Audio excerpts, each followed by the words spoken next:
Bueno, y seguimos en periodismo en emergencia y ahora recibimos a Mariana Tolkiner, responsable de uno de los más interesantes teatros alternativos de nuestra ciudad, El Extranjero, que queda en la calle Valentín Gómez, entre Gallo y Agüero, y que tiene una programación fenomenal siempre, porque bueno, Mariano sabe elegir muy bien a las obras que pone en cartelera y además porque quiero que me cuente cómo está la situación de hoy en día y los padecimientos que tiene la sala. Quiero además porque él está ensayando un proyecto que yo de alguna manera vine a hacer, entonces quiero que nos cuente. ¿Cómo te va, Mariana? Bien, gracias por la invitación, Nora. Un placer siempre estar con vos. Ay, gracias, bueno, pero, no, pero, bueno, ¿cómo está el teatro? Primero, contame cómo está la situación, dado las tarifas, el agua, no sé, el agua y la electricidad fundamentalmente, ¿no? Y bueno, ahora pararon lo del gas, así que lo del gas no nos pegó tan fuerte, pero sí, bueno, la luz fue lo primero así en llegar. Y en el caso particular de la luz, obviamente siendo espacios teatrales, no es un tema menor, digo, porque No. justamente la luz es uno de los insumos fundamentales y elementales que utiliza el teatro en todas sus puestas. Y además que en el caso de los teatros alternativos, donde en general no hay demasiada escenografía, la luz es como un elemento dramático ineludible, ¿no? Es una buena apreciación también, probablemente, pero incluso en aquellas que tienen escenografía, quiero Sí, decir, no, también. pero te digo que no hay manera de eludir el uso de la luz. Además, No. la luz hoy en día es un No, elemento dramático es como, imprescindible. sí, que le dijeran a un pintor que no puede usar más colores, quiero decir, Sí, ¿no? O sí, sea, sí. que tiene que pintar en blanco y negro, digo, qué sé yo, es complejo, porque, bueno, a la par, digo, de esta suma tremenda en los valores de las tarifas, bueno, también bajó mucho, lamentablemente, la cantidad de público. En realidad no es que, quizás sí, bueno, bajó en el total.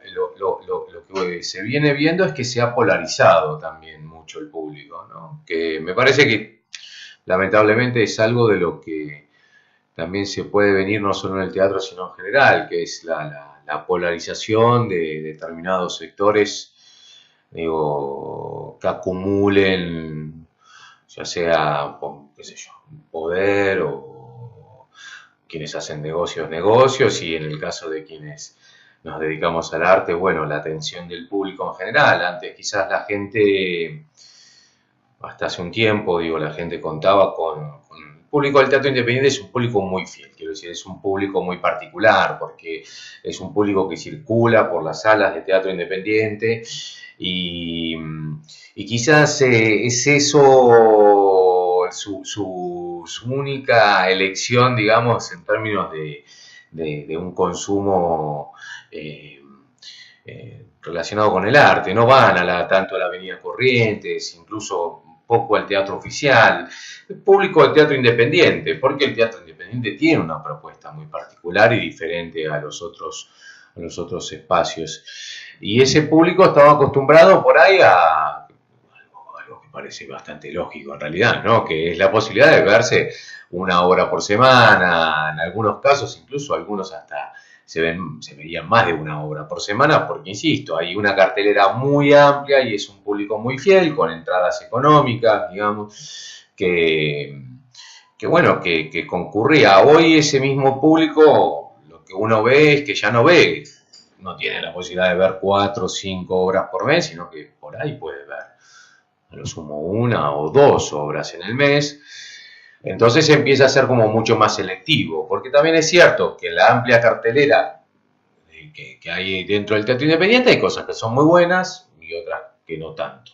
Y parte de ir a ver teatro, y tiene que ver con ese riesgo también puesto en el ir a ver teatro independiente, insisto, el público del teatro independiente lo conoce, sabe que las elecciones implican eso, un riesgo de golpe encontrarse con una obra que les parece fabulosa y de golpe encontrarse con una obra que no les pareció tan buena. Bueno, ese riesgo hoy, en donde las posibilidades es eso, ver 1 o 2 obras en el mes, ya no lo pueden seguir corriendo, entonces van a lo seguro, y el público se fue polarizando en aquellas propuestas que ya a priori, digamos, tienen como una recomendación muy grande.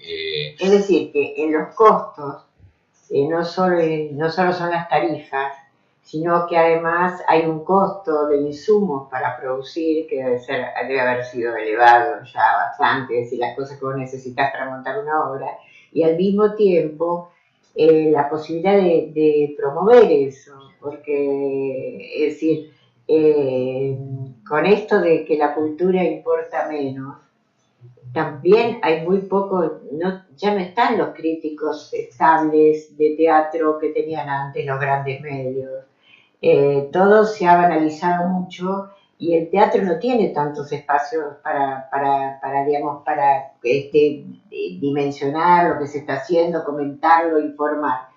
Y yo creo que todo esto va en contra fundamentalmente del teatro independiente, porque el teatro independiente no tiene plata para poder hacer campaña de vía pública, avisos en televisión, avisos en los diarios, que todo es carísimo.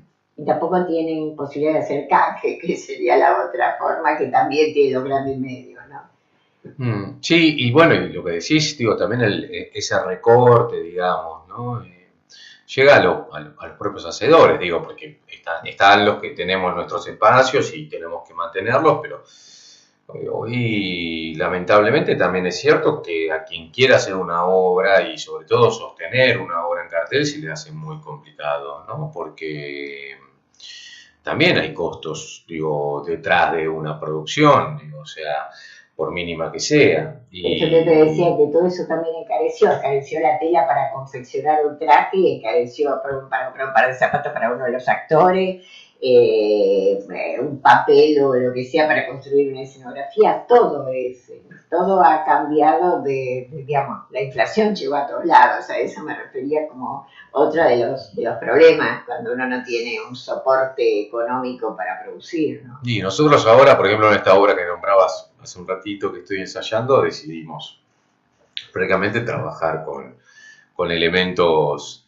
propios que ya tenemos en el teatro y hacerlo con cosas, porque tener que salir a invertir tanto dinero, digo, en la producción de una obra en estos momentos es realmente muy, muy difícil.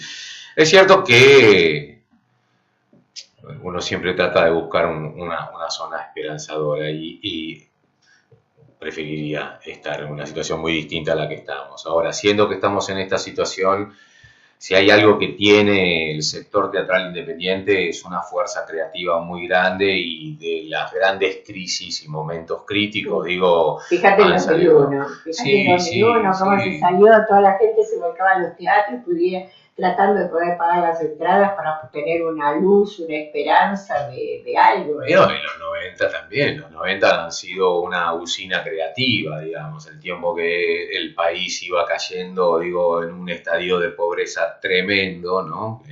A pesar de que existió el voto cuota y todas estas cosas que existieron ahí en los 90, que parecía que éramos como los ricachones del mundo, pero el país realmente se empobrecía cada vez más.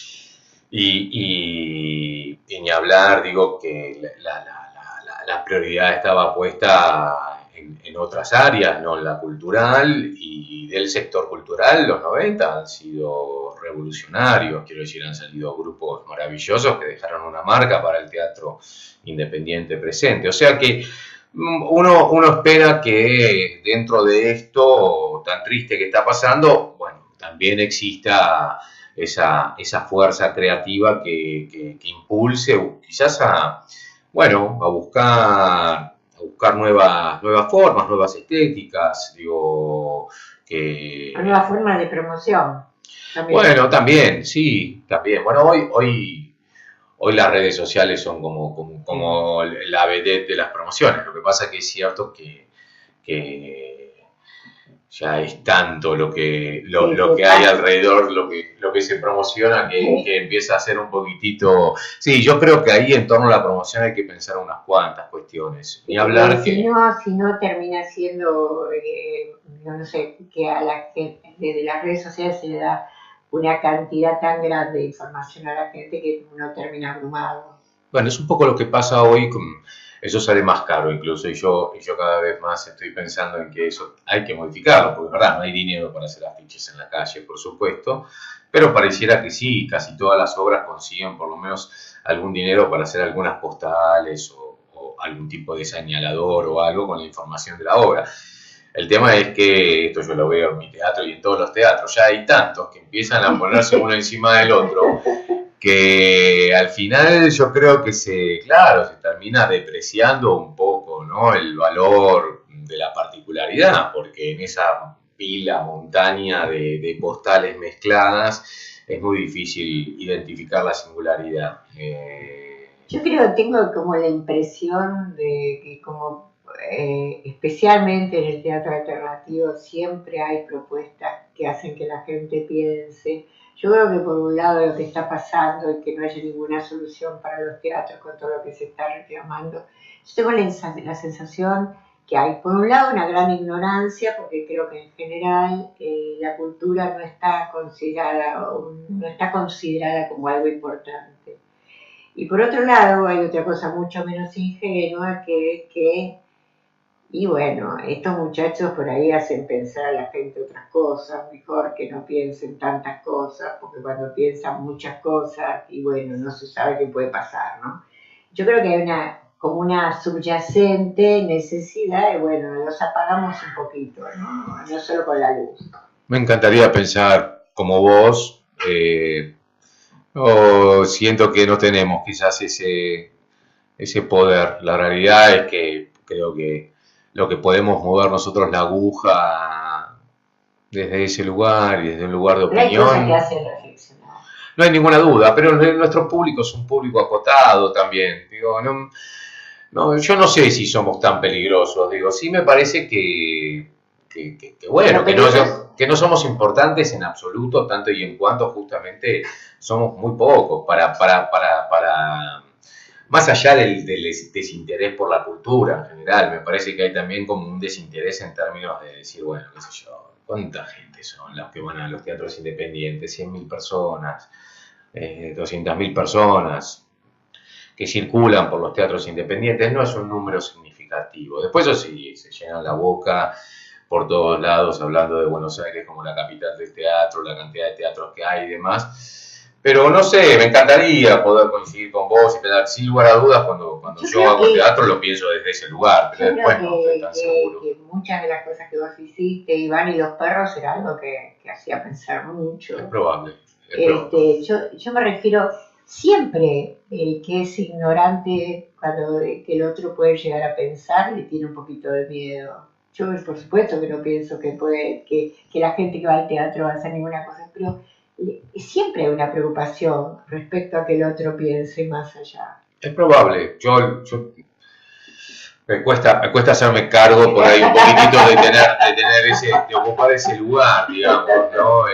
Por supuesto que sí, si uno lo piensa como un objetivo personal, sí. En mi particularidad yo hago obras de teatro que intenten llegar a la gente para hacerla reflexionar, digo, hacerse preguntas respecto del mundo que habitamos, de las decisiones que tomamos como sociedades y demás. Lo que pasa que, bueno, después ganan igual, nada, llegan políticos, digo, que poco tienen que ver con aquello que uno proclama. Entonces no sé si el poder es tan grande que tenemos, pareciera que no, digo. Bueno, contame, por ejemplo, lo que estás haciendo. Pensemos si con materiales como el que vos estás usando, que además tiene una historia maravillosa, no es que a la gente los que vienen los haces pensar. Esa gente por ahí, aunque no traiga otro que venga a ver el espectáculo, le cuenta a otra persona qué es lo que pasa. Es verdad, sí. No hubiéramos llegado a tratar de defender la violencia de género, no es una cosa del siglo XXI. La violencia de género ha sido ejercida durante siglos y particularmente contra las mujeres. A las mujeres hemos ocupado un lugar lamentable en la historia.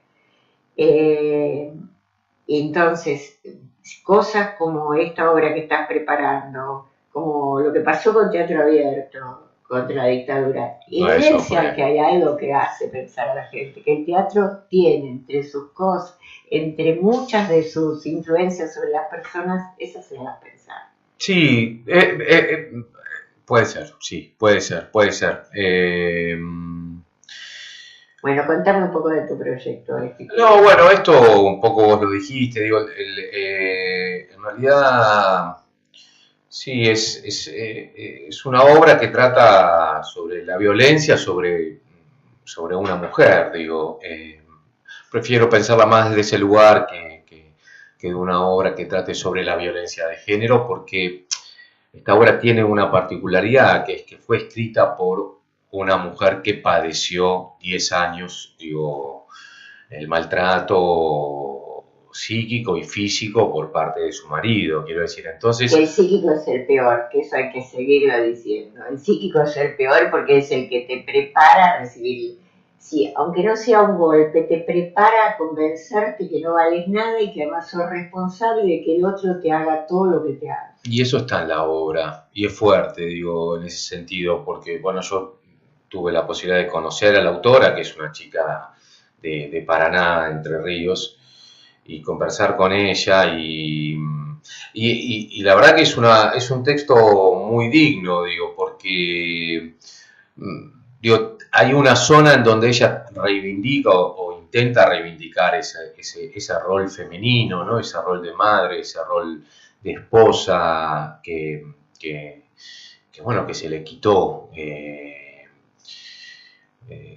Pero al mismo tiempo reconoce las dificultades, digo, que tuvo que atravesar a partir de esta especie de tortura psíquica, ¿no? Que la llevaba todo el tiempo, digamos, a sentirse hasta en algún punto culpable, digo, claro, el tema es que te convence, el otro te convence y vos sos culpable de la situación. Es tremendo, sí, es tremendo.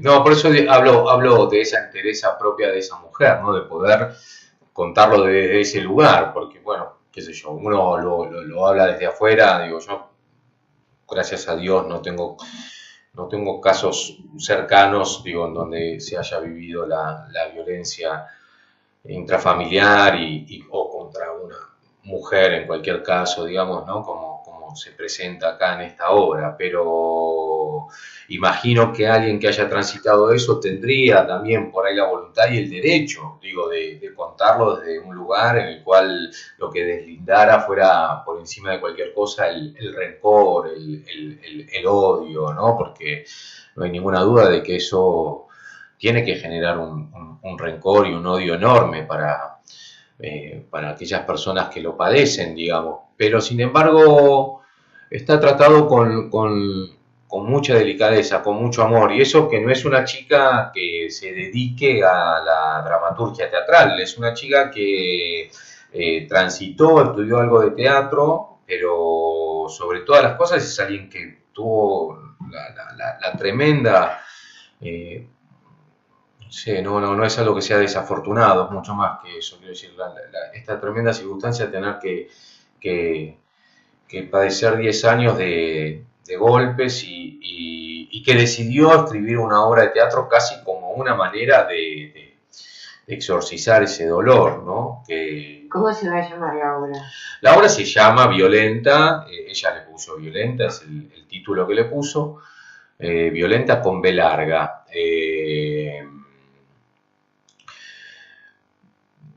Yo creo que también en el título hay algo, ¿no? De esto, digo, juega un poco como en la cuestión de lo vivo, la vida, ¿no? Y la palabra violencia, ¿no? Y creo que son las dos cosas juntas, casi como una naturalización de un estadio de violencia, ¿no? O sea, es como la violencia en estado natural, como aquello que sucede porque es así y es tremendo cuando en nuestra sociedad están lamentablemente tremendamente naturalizada esa violencia, quiero decir. O sea, hoy, quiero decir, hay casos y casos y se habla de los casos, pero uno dice, bueno, pero esto es como pareciera ser algo natural, y yo estoy seguro que lamentablemente en la cabeza de muchísima gente, con ciudadanos nuestros, no sé, debe circular la idea de que eso es algo normal, propio de nuestra sociedad. No sé. ¿Quién lo va a interpretar? María Vilesi. Que es la que yo vi. María es quien la hizo, nosotros esto lo hicimos en Teatro Bombón, que es un ciclo muy lindo que organiza la gente de la Casona Iluminada. Bueno, ya no está más lamentable ese espacio, lamentablemente, pero... Lo vimos el año pasado, fin del año Sí. pasado, que vos me invitaste a verlo. Sí, y ahora estamos haciendo una reversión de aquello, porque eso era en un espacio muy pequeñito, y incorporamos una chelista y estamos trabajando. Bueno, a mí me interesa mucho, más allá, digo, de la cuestión, digo, de los contenidos de la obra en términos de aquellos que la obra puede tratar. A mí me interesa mucho trabajar sobre los procedimientos teatrales, y en el caso de esta obra en particular, esta ya va a ser la tercera versión que hacemos sobre esta obra, porque esto empezó en un ciclo que se llama Ciclo Estrella Federal, que organiza la gente del Abasto Social Club. Ya nombré 3 teatros independientes en muy poquito tiempo, y podría nombrar, digo, para el público, digo, para gente que lo sabe y gente que no, pero hay un montón de teatros independientes, y todos, digo, con muchas ganas de hacer cosas. Y nosotros lo presentamos originalmente en este ciclo que es Estrella Federal, que lo que intenta es juntar a directores del interior del país con, autores del interior del país con directores de Buenos Aires, de la ciudad de Buenos Aires, y eligen 2 obras de autores justamente del interior, que son dirigidas por 2 directores de la capital. Ellos me llamaron en ese momento para que yo hiciera una de esas obras, que fue esta, y como era un galpón, digo, se hizo una versión para ese galpón. Después surgió lo de la Casona Iluminada, que es un espacio completamente distinto, sí, porque es un pequeñito, y una casona. Pero creo que venían bien porque daba la sensación de opresión. Bueno, es que eso que decís es justamente, digamos, a eso me refiero por los procedimientos. Es decir, en la casona se trabajó sobre el procedimiento de la opresión. En lo que había sido nuestra apuesta en el Abasto Social Club, se trabajó mucho más sobre un aspecto que tenía que ver con la sensualidad, el dolor cruzado por la sensualidad. Y ahora en el extranjero estamos trabajando un otro procedimiento ya diferente. Así que bueno, para mí es parte de una práctica que tiene que ver con, más allá de los resultados, digo, en términos, digo, uno quiere que la gente venga, vea la obra, y ese es el momento maravilloso del encuentro con el público. Lo que pasa que, por lo menos para mí como director, yo disfruto muchísimo de la búsqueda y del encuentro justamente con estas dificultades y estas posibilidades que tienen que ver ya con un camino propio de aprendizaje y demás. Así que es lindo poder hacer la misma obra en tres espacios tan distintos, y no pensar que la obra simplemente se traslada de un lugar a otro y se mecaniza en esos espacios. Yo nunca hubiera esperado esto de vos. Bueno, pero no, podría hacerlo, y yo tampoco me parece mal, me parece loable, digo, hay diferentes tipos de búsquedas. Pero vos tenías una especial predilección por este texto, me hablaste mucho, y supongo que le querés dar el marco que tenga como más posibilidades de acuerdo al espacio, para que lo que dice esa mujer se llegue bien. Sí, el teatro, aparte, es el encuentro con un cuerpo, con un espacio, digo, ¿no? Con la luz. Sí, con la luz. Con la luz, el agua no lo usamos tanto en el teatro, pero... Con la música, que vos siempre... La música sí, lo que pasa es que a mí particularmente me interesa mucho el trabajo musical sobre el decir. Quiero decir, yo los textos los pienso musicalmente, digo, muchas veces incluso es como que relevo algo del sentido de aquello que se está diciendo en favor de algo de un orden como más sonoro musical. No sé, hay algo que me lleva a pensar los textos desde esa posibilidad. Me parece que genera siempre como una alternativa, sobre todo para el actor, también para el espectador después, pero sobre todo para el actor, de salirse un poco de sus propios prejuicios respecto del texto, porque cuando uno hace demasiado hincapié en los sentidos, aparecen por ahí actuaciones como que empiezan a opinar mucho, digo, los textos, y a mí me interesa justamente que los textos no estén tan opinados, sino que los textos suenen de manera tal que el espectador pueda asimilarlos, acompañarlos, pero por sobre todas las cosas sacar su propia conclusión, su propia dinámica de encuentro personal con ese texto, ¿no? Por eso siempre digo que el teatro para mí no está como para dar respuestas, sino que está para hacerse preguntas, digo, y me parece que es el espectador quien tiene que ¿Cuándo pensás estrenar? Bueno, la idea es hacerlo en septiembre, a partir de septiembre probablemente, porque la actriz, en realidad la obra ya está bastante avanzada. María tiene un viaje ahora en agosto, así que bueno, vamos a estrenar seguramente en septiembre. Y lo haremos también un poquitito porque ya María necesita estrenarlo, porque si fuera por mí, yo es una obra que me gusta tanto que la sigo ensayando casi eternamente, digo, o sea, hay un momento donde me tienen que decir, por favor, Mariano, paremos de ensayar y hagamos la obra. Sí, disfruto mucho de eso, el ensayo es precioso, precioso. Escúchame, y después de esto ya sabes qué vas a hacer. Bueno, estoy ensayando a la par de esto otra obra, que se llama El año de Ricardo, que es de una autora española, Angélica Lidl, que esa te va a gustar seguramente. Es un texto muy particular. Angélica es una autora feroz. ¿Vos la conociste en uno de tus viajes? No. Angélica la vi acá porque ella se presentó, estuvo en el FIBA, no creo en el último, no, en el anterior, y es alguien a quien yo sigo en sus textos. Es una performer anarquista, pero que escribe muy bien, muy bien. De hecho, a mí, digo, me gusta más cómo escribe que incluso como performer, y siendo que es una excelente performer. Ella escribe, dirige, hace todo en sus obras. Y en esta en particular se mete con una zona del poder bastante interesante, que es, digamos, como en realidad toma el Ricardo III de Shakespeare y a partir de ese Ricardo III hace una reescritura muy personal, y es el personaje de Ricardo que habla de principio a fin de la obra respecto de, bueno, sus ansias de dominio a nivel mundial, del control de absolutamente todo, pero Angélica siempre les da una vuelta de rosca, y yo como director también me gusta después darle 2 o 3 más vueltas de rosca, digo. En principio lo que trae el texto consigo es que Angélica lo coloca en un lugar en donde la maldad, y hoy creo que es algo que cabe bastante bien para nuestro presente, ¿no?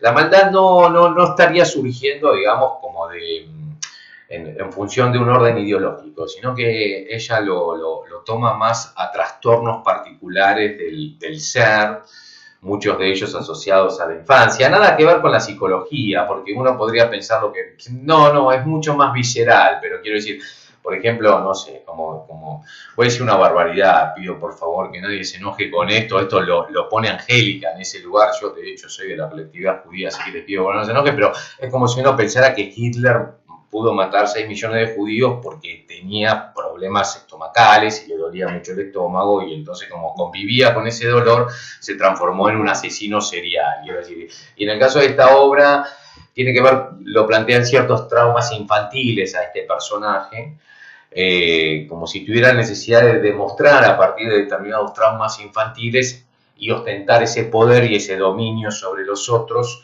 que le permitieran superar aquello que no tiene consigo mismo superado desde la infancia. O sea, quiero decir, todo el mal no es ideológico, sino que tiene que ver con una malformación casi emocional. Una casi genética. Bueno, hoy este presidente que tenemos tuvo bastantes problemas con su padre, digo, ¿no? Por lo que nos han contado. A veces uno supone, digo, que pareciera estar queriendo como reivindicar algo del problema que tuvo en su padre y se la agarra con nosotros, en definitiva. Pero bueno. Debe tener mucho, una carga pesada. Una carga pesada. Bueno, sí, es una pesada carga. Es una familia que amerita esa carga pesada, sin lugar a duda. Pero, bueno, no, la obra la estoy ensayando ya con Horacio Marazzi, que es un actor extraordinario, Horacio, y con Juan Manuel Casabello, que Juan Manuel Casabello hace el personaje de Gatsby en la obra. Eso estará para el año que viene, seguramente. Y después estamos con un proyecto para el Teatro San Martín, que se iba a hacer este año, se iba a estrenar en octubre de este año en el Teatro Sarmiento. Y bueno, la dirección del teatro nos avisó ahí casi a último momento, digo último momento porque veníamos ya trabajando muy firme en eso, pero bueno, que tenían que reprogramarlo por unas circunstancias que tenían ellos y lo pasaron para... No es porque alguien no podía entrar al Teatro Sarmiento porque se golpeaba la cabeza con el techo, no. O había alguna sala de esas que no quedaban, o sea, agujerearon las butacas y todas esas cosas. En ese caso no, porque no, el Teatro Sarmiento dentro de todo está bien. No, pero yo me digo porque hubo un ministro que acaba de irse decía de esas cosas del San Martín. Decía que la Cuní Cabanillas no era inviable para dirigir porque él conocía un actor que se había pegado en la cabeza con el techo. Sí, ahí en esas salas pareciera... Sí, bueno, no, la verdad que es tremendo que esté cerrado, ¿no? Todo eso. Que se cerró la Real hace casi 3 años. Es tremendo. Y que además en el Centro Cultural San Martín, la mayor parte de las veces no anda la escalera mecánica, ni andan los ascensores. La verdad que es una pena una ciudad tan rica como Buenos Aires, que como vos decías antes, te proclama todo el tiempo lo que le importa el teatro y habla del teatro, que el teatro, realmente el complejo teatral, uno de los más importantes de la ciudad, esté en esas condiciones. Bueno, ahora hay una nueva dirección, yo, la verdad es que trato de poner expectativas positivas hacia adelante, pensar que las cosas pueden llegar a hacerse mejor, ¿no? Yo creo que además los directores de los teatros no tienen la culpa de estas cosas. Yo creo que la cosa pasa, es una decisión de quien maneja los presupuestos, de decidir, bueno, el Teatro San Martín está bueno, nos representa, pongamos el dinero suficiente. Es probable, digo, también, sí, yo tengo un tema con eso, tampoco quiero, pero no, yo creo que todo aquel que ocupa un espacio de dirección, de un espacio público, me parece que desde mi perspectiva, es el principal responsable de comunicar a la comunidad el estado de esos espacios. Quiero decir, a mí me parece que en eso,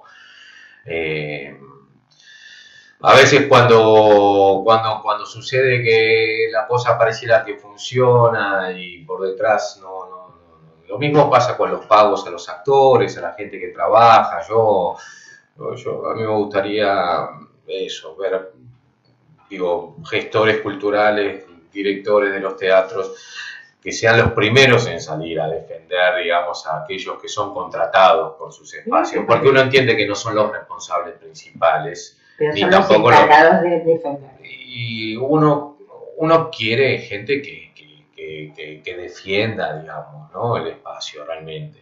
O sea, yo creo que eso es un debate importante que hay que dar. Bueno, ahora el Instituto Nacional del Teatro tiene un nuevo director y pareciera estar un poco más cerca de, qué sé yo, por lo menos querer acercarse un poco más a la comunidad. Digo, todavía no se pueden hacer como grandes evaluaciones, me parece, esto recién está arrancando, pero muchas veces, digo, es un problema cuando uno supone que la gestión pública, cultural, ¿no? Tiene que de alguna manera oponerse o estar enfrentado a priori con aquellos hacedores culturales, cuando en realidad me parece que la gestión pública tiene que pensarse en un conjunto. Tiene que contar con lo mejor de los asesores culturales, tiene que contar con los creadores, con los mejores actores, con todo. De todo, y ser amplio también, eso está bien que se sea amplio, ¿no? O sea, que haya para los diferentes tipos de expresiones, desde el teatro, la música, la pintura, el cine, bueno, qué sé yo, que estén todas representadas en su justa medida, pero sobre todo que se trabaje para la comunidad artística, ¿no? Que se trabaje, ¿no? Hace años que acá pareciera haber una riña fuerte entre la gestión cultural y los creadores, ¿no? O sea, eso no debería suceder. Eso es terrible. Bueno, antes de que te vayas te quiero preguntar, porque te encontré el otro día en el Colón, y quiero saber qué te pareció de Soltate. A mí me gustó particularmente toda la segunda parte. La realidad de la segunda parte me pareció maravillosa. Hablo como espectador, digo, ¿no? O sea, eh, no, sin lugar a dudas es un espectáculo Es un monumental. Quiero espectáculo decir, monumental. Yo no recuerdo no, haber no, eso visto tampoco. algo No, como esto, porque si vos pensás desde alguien que alguna vez, como yo no hice una producción de esa magnitud, pero he estado trabajando en lugares donde se hacían producciones. Si uno piensa que hay simultáneamente 18 cubos, en algún momento 21, pero hay 18 cubos de frente al espectador donde se están haciendo opciones simultáneas, todas diferentes, ya desde ahí vos pensás cómo lo hicieron, porque es muy complejo que todo el mundo esté haciendo una acción tan distinta una de otra simultáneamente, ¿no? no, sí, una escenografía aparte fabulosa, la iluminación me pareció Sí, impresionante, la ejecución musical. sí. Pero era un momento que yo hablaba con Jorge Ferrari y con el... Hay un momento que uno tenía la sensación que te olvidabas hasta de la música, vos estabas tan pendiente, era como estar en una película donde uno no sabe, estaba esperando qué va a pasar ahora, qué va a pasar ahora, porque eran tremendas además las escenas, ¿no? Sí, y arriesgado. A mí la verdad que me pareció sobre todo en eso también, digo, o sea, si bien claramente, digo, hubo una inversión muy importante, lo cual no está mal, quiero decir, quizás uno esperaría que esas inversiones tan voluminosas, digo, o sea, también estuvieran en otros campos culturales. El Colón es un espacio, sin lugar a dudas, fundamental para nuestra cultura. Lo que pasa es que, bueno, uno supone lo que puede haber costado, digamos, la realización de esa ópera y pensar después, bueno, qué sé yo, el tipo de aporte que puede recibir un teatro independiente, que recibe público durante todo el año, digo, ¿no? O mismo San Martín, digo, o sea, otros espacios y uno dice, bueno, qué sé yo. Te cuento una cosa, que todos los trajes eran viejos, eran todos sacados de sostrería y todos recauchutados, reciclados, para ser más preciso, para esto, que eran muchos. No se hizo ningún traje nuevo. Pero se debe haber invertido unos mangos, invirtieron ahí. No, yo no te digo que no, pero te digo eso, sé que la cosa estaba muy ajustada y sé que, bueno, la escenografía se la hizo la gente de teatro además y usaron, sé que se cuidó mucho cuando en otros casos de esta misma gestión se ha tirado el dinero por hacia todos los cuatro costados del teatro, pero en esta oportunidad se cuidó. No, está muy bien. Y vuelvo a decir, no, más allá de eso es un aspecto igual, es un aspecto nada más. Digo, después hay un riesgo en la elección de la ópera en particular. De digo, la porque, ópera, de cómo montarla, de todo. En todo eso había riesgo y eso la verdad que más que loable que un teatro como el Colón. Funcionaba, increíble es lo bien que funcionaba. Es una pena que sean tan pocas funciones, a uno le gustaría que esos trabajos, digo, pudieran estar un poco más, sobre todo atendiendo que supongo que sería lindo incluso que esos trabajos uno los pudiera suponer como viajando por el mundo, representándonos, pero digo, lo veo difícil. Claro, eso lo veo muy difícil. Pero la verdad que fue una experiencia que yo te hacía mucho tiempo que no me pasaba una cosa así frente a un escenario y frente a una cosa. Pensar que, por supuesto, en funciones anteriores, porque nosotros fuimos al Colón Contemporáneo, que lamentablemente sé que mucha gente se iba en el entreacto, ¿no? Ah, ¿sí? Sí, no es para ir a una voz, no es para eso. Ah, mirá. Pero bueno, nosotros tuvimos la suerte de ver la función final, de que fue realmente, estaba como loca la gente con sí, la vida de pie, porque además valía la pena. Bueno, la verdad, Mariano, estábamos hablando para los que nos empezaron a escuchar, pues cuando ya avanzada la entrevista con Mariano Stolkiner, un gran director, un hacedor, como dice él. A mí me gusta todo lo que hace, ¿qué quiere que te diga? No lo puedo negar. Y que tiene un teatro precioso, porque el extranjero es un teatro de esos teatros impecables, cómodo, que uno se puede sentar bien en la butaca, y es muy lindo llegar al extranjero. Le recuerdo que está en la calle Valentín Gómez. Sí, 3380, es entre Gallo y Agüero, a una cuadra del viejo mercado del Abasto, perdón, yo me resisto a llamarlo como se llama ahora, para mí sigue siendo el viejo mercado del Abasto. Era divino. Era divino. Sigue siéndolo, lamentablemente, bueno, no, la edificación es preciosa. Una construcción premiada internacionalmente y demás. Pero era muy lindo los tiempos que estaba en el Abasto. Sí, sin lugar a dudas. Pero bueno, sí, está ahí, así que fácil llegar y tenemos propuestas más que interesantes, digo, esto lo puedo decir más allá de ser yo quien hace la curaduría dentro de la sala, la selección de las obras, porque bueno, son obras de otros directores, de otros artistas, o sea que no me da pudor en absoluto decir que son excelentes trabajos, que a muchos de ellos los admiro también, así que sí, muchas veces en esa sala se ha podido ver Spreegel. Está hoy sin ir más lejos, tenemos la anteúltima función de Apátrida, que todavía hasta hoy ya estaba llena. Sí, queda una función la semana que viene, todavía el lunes que viene. No, y hay varias cosas, hay una obra preciosa de Joaquín Monet, Los ojos de la noche, buena química, que es preciosa, me encanta la obra, otro estilo de trabajo, pero muy bonita. Después ahora está haciendo unas funciones Piedra sentada, pata corrida, que ella es una obra que la recomiendo muchísimo, de Nacho Bartolone, que está los viernes a las 11 de la noche, que es extraordinaria. Hay unas cuantas cosas, digo, que ameritan que se metan, si quieren, si usan internet, www.elextranjeroteatro.com. No es un chivo, lo hago simplemente como para que puedan... y además el valor agregado, tiene un lindísimo café. Sí, tenemos un lindo café y rico café. Además uno puede comer alguna cosita muy rica. Sí, muy rica, está muy bien cuidado, muy bien atendido. Sí, y todavía, a pesar de todo, tratamos de prender la calefacción, nos hacemos cargo de eso y prendemos la calefacción. Bueno, la verdad, Mariano, nuevamente, muchas gracias por estar aquí, Mariano Stolkiner, y espero venir al estreno y algunas de estas cosas que me estás recomendando ahora que termino de ver todo lo que me faltaba ver para el ACE de este año.